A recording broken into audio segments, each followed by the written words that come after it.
পিলখানা হত্যাকাণ্ডের পুনরায় বিচারের দাবিতে রাজধানীর শাহবাগে বিক্ষোভ কর্মসূচি পালন করছে বিডিআরের চাকরিচ্যুত সদস্য ও তাদের স্বজনরা। সেখানে আছেন আমাদের সিনিয়র রিপোর্টার মামুন আব্দুল্লাহ। সরাসরি কথা বলছি তার সাথে।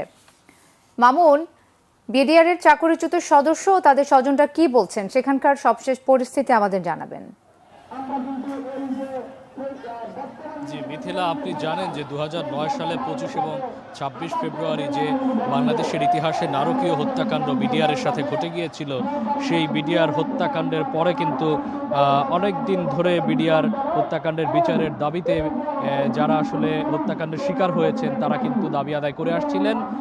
সেই দাবির প্রেক্ষিতে এবার আসলে তাদের পরিবারের সদস্যরা এবং একই সাথে যারা সে সময় চাকরিচ্যুত হয়েছিল, বিভিন্নভাবে তারা আসলে প্রহসনের শিকার হয়েছিল, তারাই মূলত আজকে প্রথমে শহীদ মিনারে এবং তারপরে শহীদ মিনার থেকে তারা সপরিবারে এবং তারা দল বেঁধে শাহবাগে অবস্থান নেয়। শাহবাগ মোড়, আপনি জানেন, এটি একটি খুবই ক্রিটিক্যাল একটি মোড়। এই মোড়ে কিন্তু তারা এসে এই প্রায় আধা ঘন্টা হলো তারা এখানে এসে অবস্থান নিয়েছে। তারা মোড়টি দখল করেছে এবং শাহবাগের চারপাশে কিন্তু যানজটের সৃষ্টি হয়েছে। আপনি দেখতে পাচ্ছেন যে তারা এখানে আন্দোলন করছে এবং তাদের যে দাবি, সে দাবিটি হচ্ছে, তারা বলছে যে তারা যে প্রহসনের বিচারের যে শিকার, সেই প্রহসনের বিচারের মাধ্যমে তাদেরকে যে আপনার চাকরিচ্যুত করা হয়েছে সেগুলো তারা ফিরে চায় এবং তাদের যে সহকর্মী আছে যাদেরকে আসলে প্রহসনের বিচারের মাধ্যমে আপনার এখনো কারাগারে রাখা হয়েছে, তাদেরকে আসলে আপনার তাদের কারাগার থেকে মুক্ত চায়। আমি এখানে একজনের সাথে কথা বলতে চাই। আপনি একটু বলবেন যে আপনারা এখানে কি দাবিতে বসেছেন? আমরা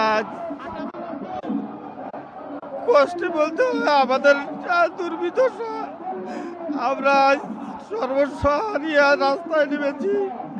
আমাদের দাবি দেওয়া, আমাদের চাকরিতে পূর্ণ বহাল করার জন্য সরকারের কাছে বারংবার আমরা আবেদন করেছি, কিন্তু মাননীয় মহোদয় আমাদের দাবি দেওয়া কর্ণপাত করেনি। আমাদের দাবি দেওয়া কি একটু শুনতে? আমাদের দাবি দেওয়া হচ্ছে আমরা চাকরিতে পূর্ণ বহাল চাই, আমাদের সমস্ত সুযোগ সুবিধা যেন আমরা ফিরে পাই এবং আমাদের যে জেলবন্দি ভাইরা রয়েছে তাদের নিঃস্বার্থ মুক্তি কামনা করছি।